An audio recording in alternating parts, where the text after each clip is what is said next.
Welcome back to the Transition Times. This month, we'll be covering some free curriculum and lesson plans to use in your classroom to assist students, discuss the last indicator on the checklist, and talk about the summary of performance for graduating students. This resource has been shown before, but there have been some new assessments and curriculums added to the sheet that I want to share with you. One in particular is skills to pay the bills. We know that many of our students tend to struggle with the soft skills like teamwork, communication, and decision-making.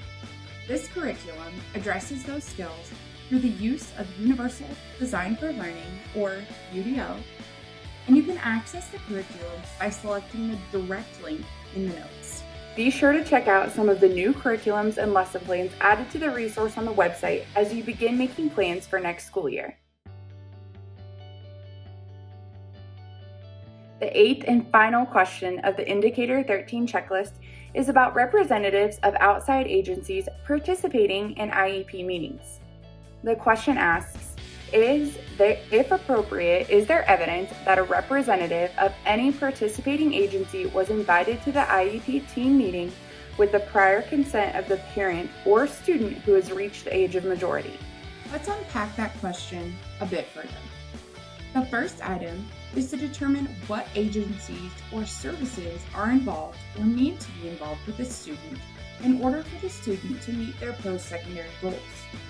Think about post-secondary education, vocational education, integrated or supported employment, continuing or adult education, adult services, and independent or community living. The second step is to obtain consent for these people to attend the meeting. You can do this a few different ways.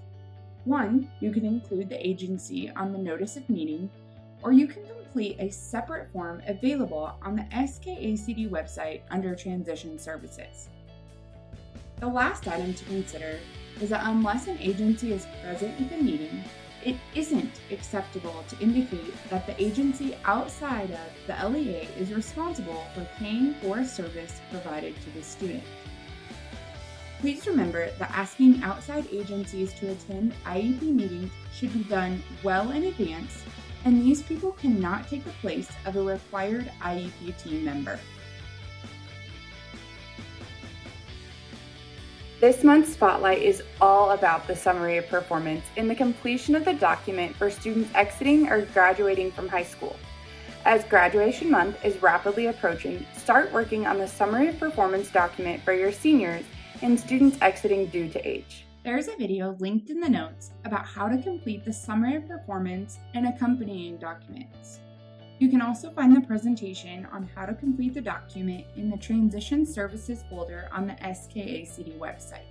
That's it for this month's Transition Times. I'll see you all next month.